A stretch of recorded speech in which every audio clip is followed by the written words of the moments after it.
What's up, everybody? Welcome to another show, NBA show from SBR. Make sure you guys go to sbrpicks.com/NBA. Check out all the articles, the NBA content we have over there. I'm your host, Jay Money. It's my guy, Jordan Sharp. It's my guy, Junior Browne. We're here to break down this Bucks versus Suns game two of the NBA Finals, guys. I hope you're ready. What's up with you, Junior? Good, glad to be back. It's weird not doing the show for more than a couple days, so definitely wanted to do the show while I was in Vegas, but my hotel connection was just really shitty, so I thought it was better to just stay off. I didn't want to ruin the quality of the show. You guys did a great job, and just glad to be back. Picked Suns money line in game one. So anytime you go home from Vegas with money, can't complain. What's up with you, Jordan? You was just in Vegas too, my guy. What's up with you? Everything cool with you? Yeah, I'm about 3 weeks removed from being in Vegas, but a lot of basketball's happened since then, and doing great. Thank you for asking. Cashed both picks from the show 2 days ago. Got the first half under barely, but I can't complain about a win, and got the Suns first half pretty easy in that one as well. So feeling good about that one. Also had a little personal plays on the brothers Cam Johnson campaign. Their point total overs. They both got into double digits in that game, so felt very good. Going to try to run it back, even though I gave a little bit of it back yesterday, betting strikeout props. So happy the NBA is back. Thank you. Happy to be back on the show with you guys as always. People really out here betting baseball, man. I mean, I hate people baseball fans, so I can dig. But after I've seen the stuff with the whole sticky stuff and shit, man, I don't. Who knows? Who knows in today's sports, man? But let's get to it. Bucks versus Suns, game two. We're here to talk some basketball, man. We're here to talk some basketball. We have the Suns line open up at 5.5. It's down to 4.5 at some spots. 5 at other spots. So it's pretty. You get basically 5 if you like the Bucks, you get 5. If you like the Suns, you can get 4.5. Some totals discrepancies as well. 220 all the way up to 221. Jordan, what we liking in this one, my guy? So there's a couple of things of note from game one that I think could carry over here into game two or correct themselves. And I just kind of want to talk through them real quick with you guys. It kind of led me to my pick here with this one. The first thing I noticed in game one, basically by the end of the first quarter, middle of the second quarter, is that the refs kind of let them play. And then whether or not that continues tonight, regardless of if the Bucks have the free throw discrepancy that they did in game one, in game two here, I think that favors a Suns team who is going to be a little bit more methodical in the half court, obviously. And then the second thing that I think happened at game one that I don't think is going to happen in game two here is that the bench for the Bucks actually matched the Suns bench, the brothers Cameron. And I don't think that's going to happen again. And we talked about this in the 2 days ago. I think the Suns just have too much depth for this team. And when you add in that Jay Crowder had a very poor game one, offensively at least, can't really say too much bad about his defense, but couldn't make a shot. Cameron Johnson obviously had to come in and play a lot more minutes than what I think most people expected in that game. It's kind of leading me back to if the Suns bench outplays the Bucks in the second quarter, and if the Suns continue to get basically whatever they want when they run pick and roll, which is kind of the main thing I took from game one, is that the Bucks just have to change their defensive scheme. It is imperative on their ability to come back and win a game either tonight or win games even at home. They cannot continue to have Brook Lopez and Bobby Portis switched out onto Devin Booker, Chris Paul, and Cameron Payne. It's just not going to work. You're going to continue to see Chris Paul and Devin Booker live in the middle of the paint and getting open jump shots, whether it's on the baseline or in the middle of the lane from 12, 15 feet. They basically ate from those 3 areas of the court in game one. And I just can't see it unless they do what I think we kind of talked about this in the last series in the Eastern Conference Finals is Giannis is just going to have to play more center. You can't – Brook Lopez and Bobby Portis played good offensively, but defensively they are what is kind of ruining their defensive scheme. And I think the only way to really counter that for them tonight, if you're the Bucks, is to go a little smaller and play Giannis at the 5 more. And so you don't have those issues of Brook Lopez getting actually cooked by the Suns guards. So with all that in mind, I like the Suns first half here. I think that like I said, the bench scoring and the Suns guards being a complete matchup problem for this team right now, I think are going to play early and often. I think the Bucks do have the ability to come back. The last time we talked about this, we were assuming that Giannis wasn't even going to play. A lot's changed since then. But he looked pretty good considering he's a little over a week removed from a pretty gruesome looking injury. But if the Suns continue to exploit those matchup problems, continue to have an advantage on the bench, I see them having a lead of 3 or more at halftime. I got up at 2.5. The thing that worries me about the total in this one, not to be too long-winded, I'm sorry, but it's if the Bucks do go small, a little bit smaller, I could see that pace and quickening. I could see them trying to run a little bit more. They kind of played into the Suns' hand a little bit in game 1. I don't see them doing that in game 2. I see they make those adjustments. I think that the over could have some value, but I think the total situation is what I'm staying off of in this round, or in this game, excuse me. Got you. Yeah, I was going to ask you about the total next time, but hey, you got it all in one, my guy, all in one. Junior, what you thinking in this one? You like some total or side in this one? Is game 2? Yeah, I'm going Bucks plus the points. I took him plus 5.5 early. It's fucking super surprising, I must say. Yeah, I'm taking Bucks for a couple of reasons. It's Sun all day. Suns in 6. They might even win this game. But here's a couple of reasons why I'm on the Bucks. First of all, I'm going to say something super obvious. The Bucks have to win a game in Phoenix to win the series, right? I think that the Suns are going to win at least one game in Milwaukee. So I think the Bucks, if you believe the Bucks are going to win, I actually think they have to win twice in Phoenix. That's just my belief. That's what I think in my mind. So I don't want to underestimate them in any of these games in Phoenix. First of all, I think the spread's a little bit high. I think they have the ability to keep it close, because the one thing the Bucks haven't done all playoffs is shoot the 3 consistently, and they made like 44% of their threes. They made a bunch of threes in the last game.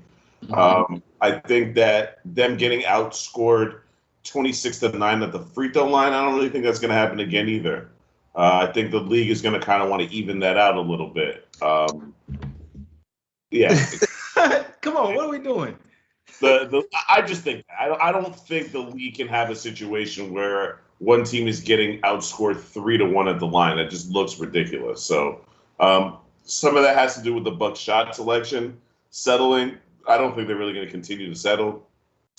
I think also that people might underestimate the loss of Sarge. I don't like Sarge. He's playing well. And less minutes, no Sarge minutes means more minutes for guys that don't usually get minutes. It's always the same thing. And in the playoffs, you shorten your rotation. You don't make it bigger. So every time you got to insert a new guy into that rotation, it's going to throw things off. It really means that Ayton's going to have to play more minutes, and they don't have a backup center. They're going to have to play more Torrey Craig. They're going to have to play more, guys that just don't really – they're going to have to go more small ball, realistically. So I think anytime you get a situation where the lineup gets thrown off, I'm not really ready to lay points. I think Chris Paul has to regress to somewhat. He ain't going to do – I'm not saying he can't do it again, but am I betting that he's going to do that again? No, I can't bet that, right? So – and I think the final thing is, I criticize Coach Bud a lot for being a coach that is like, he's kind of like D'Antoni in the way that he's going down with the ship, and he's not really going to adjust to what you're doing. He's doing what he's doing, and if you beat it, then that's it. He's just going to accept that. Well, in game 1, the Bucks were switching, and Jordan talked about it, and basically, so I don't have to. The Bucks don't switch. That's not how they play defense. If you watch the Bucks all season, on pick and rolls, if you are not a knockdown shooter, they usually drop back into the paint to take away the drive and encourage the outside shot. In this game, they were switching, even in situations where they kind of didn't have to, which is why I kind of think Chris Paul was going off. Every time Chris Paul saw somebody in front of him who he knew for a fact couldn't guard him, it's like he backed up for a second. He's like, all right, I mean, this is what y'all want? Cool, I'm gonna take it. You know what I'm saying? I don't think the Bucks are gonna make that mistake twice. They kind of went to something they never do. I think Coach Bud goes back to being who he is and sticks to the script, goes back to their regular defense. They play better defensively. If they can continue to even shoot decent threes, sorry, I feel like I'm being long-winded. I just think the Bucks keep it close and could even be a live dog here. So I took the points of the Bucks plus 5.5 as soon as I saw it. Junior, I must say, I didn't expect to see that happening. I thought, and my God, everybody in chat to my Junior got on the orange. They're like, son. They're like, oh, Junior, I need you to say the Bucks are trash. Get them out of here. That's what they're asking for from you, Junior. So I must say, I'm surprised as hell to see you on the Bucks here. Okay. What do you say? I like the Suns. I roll with the Suns. I ain't from Phoenix, nigga. I just want money. That's terrible. don't Yeah. care about anything other than money, and I believe the Bucks can keep it close. So that's why No, I'm I betting. got you. And from my assessment from game one, I rewatched it yesterday, guys. They're getting Lopez on the pick and roll every single time. That's the Suns' offense, literally. So what Junior is saying is, if Lopez isn't necessarily getting switched on there, they're not getting easy baskets. Paul went off. Paul and Booker absolutely feasting against Lopez, my guys. That's why he only played like 7 or 9 minutes in the second half. They noticed, and that's what you saw the Bucks. They were down by 18, 19 points. They got it all the way down to 7. I must say, every single time the Bucks went on a run, you see the refs bailing the Suns out. I mean, just you gotta be real with yourself, guys. Even if you're on the Suns, just watch the game. And the Suns got every single 50-50 call. The Bucks weren't getting Middleton getting smacked in the head. He literally getting sandwiched. No call. They go down the floor and give Chris Paul a little bullshit foul call. All this, my guys. So I always say the refs really dictate the game. We saw that it was heavily on the side of the Suns in this in game one. If we see an even a little bit even game, or obviously it could be called towards the Bucks, I could see the Bucks win this game. I do think they're a live dog here, and you got to figure it out. You have to run, like Jordan said, run Giannis more at the 5, my guys. Even if you have to insert Portis in there, he's not as bad of a defender as Lopez is. So obviously he was getting crossed up too, but not nearly as bad. I'll probably watch 10 plays in a row where it's just whoever Lopez is guarding. Then we're just going to send a pick and roll up, high pick and roll, and we're going to get the switch. And like you say, Junior, they weren't even fighting over the picks many times. They just let Lopez. From what I can see, guys, the Bucks really just let the Suns throw them the kitchen sink in game one. Maybe try to make some adjustments and come back with something here in game two. I could see a zigzag in this series. People saying Suns sweep. It could happen. Y'all know if Bucks go down 0-2, I'll be on them pretty heavy next game. You know what I'm saying? So it's simply put. But me personally, I like the under here. I like the under 220.5. I think that last game, right, still went 223. The Suns started hitting all these shots. Bucks started to up the pace with them, trying to run with them. You can't do that. You got to slow the game down, especially when you're in their house. You got the crowd momentum. Every missed shot and made shot, the momentum is going against you. So you got to slow down, be composed. And Lopez on less pick and rolls, I think we see a lot better defensive effort from the Bucks. Could translate to them covering the game, but I think it definitely means the underspot. Suns are always going to play great defense, guys. That's their calling card simply. And their offense, I don't think that that's going to be that efficient today. Paul's not going off for 32, my guys. Simply put, and he kind of rolled his ankle and got hacked on his hand. He's a 36-year-old guy. It'd be interesting to see how he comes back from that turned ankle on that 4-point play, which was also a huge turning point in the game. Jordan, what you think about that, my guy? What you think about the total? I think the total is going to be depending on what I was talking about earlier. If the Bucks do, go against the grain a little bit and play a little smaller, Junior basically said it. Like Bud's kind of stubborn. This is why I'm not on, the total here tonight, because I just don't know what he's going to do. Is he going to continue running Lopez out there?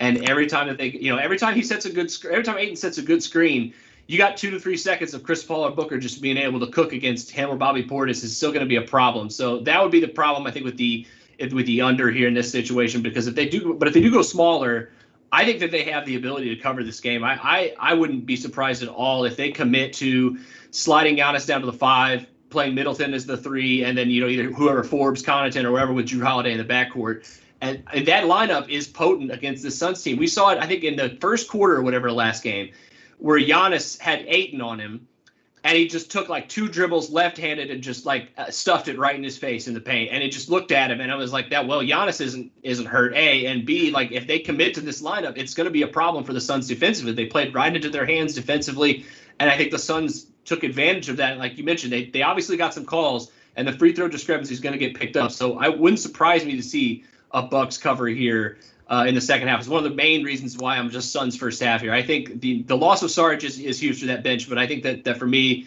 the best play here is Suns first half, and I'll let the second half play out. I'd like to see me win that bet and then be able to take something live, because I think the Bucks could potentially, in the second half especially, like you mentioned, Brook Lopez didn't play a ton anyways in the second half. They played Portis more and they played small a little bit, but I'd love to see them commit to that small ball lineup in the second half, because I think they could make a kind of a comeback similar to what they did in the second half of game one.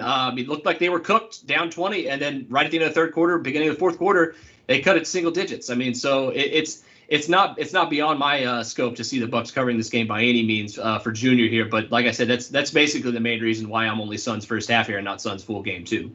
Exactly. I'll be honest with you. So I did sprinkle a little something on the Bucks, not enough to even give it out, but I did sprinkle some on Bucks +5. But Junior, I'm kind of worried here because, like what Jordan saying with the first half, I think if we're the Bucks, if we like the Bucks here, I think they have to get a lot better start. You can't let the Suns get out in front of you. You see what I'm saying? And they're already pretty much playing with house money. They're up. They got the momentum at the house. They have the better bench. You see what I'm saying? So Junior, what do you think about that? You think the Bucks have to come out with a better effort here? In my opinion, I think they have to be up at the half. I'm liking them full game. I don't want to see them get down by 10 points in the first half because it's going to be really tough to come back versus Suns. You got to jump on these boys. You got to let them know that you're here. Come out there and punch some boys in the mouth. What you think about that, Junior? I agree with everything you just said. If you believe the Bucks are going to win this game and they're down at the half, I would be very concerned by that. The Suns are still a super young team. If you just look at this squad, all of the playoff experience is on the Bucks team. The Suns have Jay Crowder has playoff experience, but he's like their fourth or fifth best player, right? So if you're looking at the most important guys in the rotation, even Drew Holiday has playoff experience in New Orleans. Like everybody that's important on the Bucks, Brook Lopez has been in several playoff situations. Chris Middleton has underachieved up until this year, where realistically he brought them to the finals without Giannis. So they got a lot of experience. I don't think that losing game one is really that big of a deal to them, to be honest with you. I think that if you're the Bucks, you got a lot of confidence that you can turn this around. So I really would be interested in the Bucks money line first quarter, if I'm honest with you. I've been looking at since I woke up this morning. These money lines don't come out too early. The Bucks are available on the money line across the board here. I'm just looking up in the first quarter at plus 125, basically almost at every book that I'm looking at right now. So might get me to sprinkle a little bit on the Bucks first quarter because, like J Money just said, if they don't come out and set the tone, Phoenix is a very, very good home team, and their crowd gets into it. It's going to be hard to overturn that, and the referees have kind of already showed you if the Suns build the lead and you're starting coming back late. They might blow. The whistles are favoring the Suns so far. We'll just leave it at that. I'm a Suns backer. I'm not gonna pretend like I don't see it. If I had money on the Bucks in the first game, I'd have been losing my mind. For real. Some of these calls I was seeing, but I have money on the Suns, so I don't care.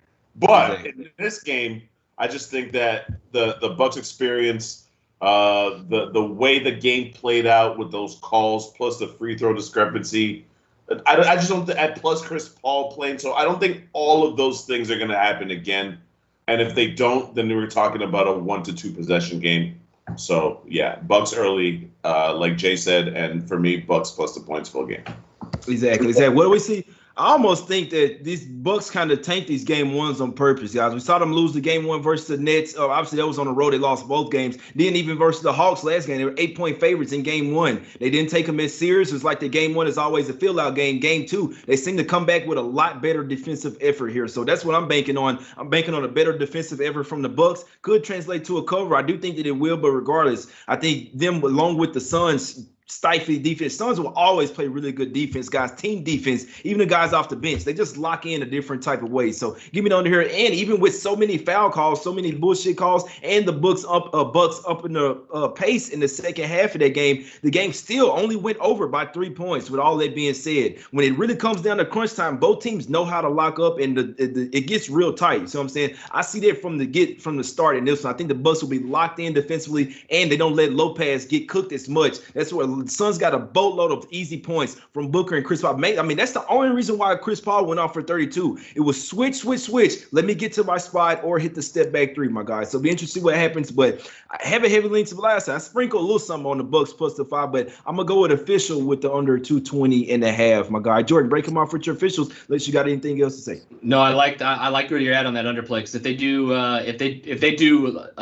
do not let their bigs get cooked by Chris Paul and Devin Booker, they are going to be much more successful on defense, obviously. So give me Suns first half. I just think that first two quarters, it seems to be the Bucks are going to still be feeling this out, and if they commit to that small ball line of the second half, I kind of like you guys' plays on the Bucks here. But for me, Suns -2.5 first half. Got you. What we like him, Junior. Yeah, I just gotta say something. It's almost weird that I have to say this. A lot of people in the chat seem very, very confident that the Bucks cannot win the series. Like, bro, I'm on the Suns all day. I think they're gonna win, and I talk a certain way. But don't mistake that for 1 second with me thinking that the Bucks can't win the series. Bro, this team has won 60+ games 2 seasons in a row. And even when we said that they were subpar this season, they were still top 5 in the league. Wake up, bro. The Bucks are dangerous, and Giannis looked a bit out of shape. He wasn't really moving side to side laterally, but as Jordan mentioned, he went baseline and he went chest to chest with Ayton and dunked 2 hands on him. If Giannis can get rolling, if his supporting cast plays well, why can't the Bucks win this game? Now all of a sudden I have to pretend that Phoenix is magically an unbeatable team because I like them? Don't be ridiculous. The Suns should win the series. Underestimating the Bucks if you want to. Sorry to be long-winded. Bucks plus the points. That's my pick for tonight. 3 things. Giannis, so another thing, he only had 20 points last game. We knew that it might be tough for him coming back with the knee injury. First game back, it's always in your head. The team had played with him for 2 games, so in theory, they supposed to lose games. It's like, it's no way in hell I'm taking Bucks in that game 1, even though Giannis came back. He needed a little fill-out game. They needed a fill-out game for the Suns. He needed to, pretty much test his knee. He got his feet wet, got a game up under his belt. And I think they'll get back to doing what they do. Giannis had 20 last game. I think he'll go for closer to 30 in this game. I think they'll be getting more calls as well, my guys. So, and what Junior is saying is, he's not saying the Suns aren't the better team, but the Suns are a lot younger team. They do have a better coach. They do have the better bench and probably the better defense as well. But they do have a lot of young guys. Only one real guy that matters out there with playoff experience. That is CP3. He's never really begin to over that hump. Be interested if it happens. Now, obviously, Crowder has playoff experience as well, but he's out there for all defense, guys. Him going 0 for 8 doesn't surprise me at all. Crowder is not necessarily a good offensive player, guys. He can hit some threes, but he's pretty much like a PJ Tucker. He's out there for defense, simply put, and he knows how to guard Giannis from his Miami Heat days. But with only thing Junior is saying that the Bucks are a lot more veteran team. You got Holiday. It's tough to throw Lopez out there, but he's a veteran guy. Middleton and Giannis. These guys got some vets over there, and they've been teetering on that verge as well. So it'd be interesting to see if they can get it done. I'm with Junior, though. I like the Bucks here, and I like the under even more. Under 220.5, official like a referee blowing the whistle, my guys. Let's cash it. Let's see some defense in this one. And I wouldn't be surprised to see the Bucks go to a zone as well. Keep Lopez there. You keep him in the game. Keep him by the basket, man. You make sure all other 4 perimeter guys are involved in those pick and rolls. It's possible, my guys. It's possible. I'm with you. I'll go official with Junior, man, because I got money on it. I got a little half unit on the Bucks. +5 and the under 220.5. Let's cash, Junior. My guy. That's my guy, Junior Browne. That's Jordan Sharp as well, my guy. I'm your host. J Money is money, man. Let's cash, guys. Whatever you liking. Best of luck on your bets today. Let's cash. We'll be back tomorrow to break down the game for Sunday, my guys. So come back and holler at us tomorrow. Appreciate everybody for tuning in. Hit the like button, subscribe. Go to sbrpicks.com/NBA. Check out all the articles, NBA content we have. We gone.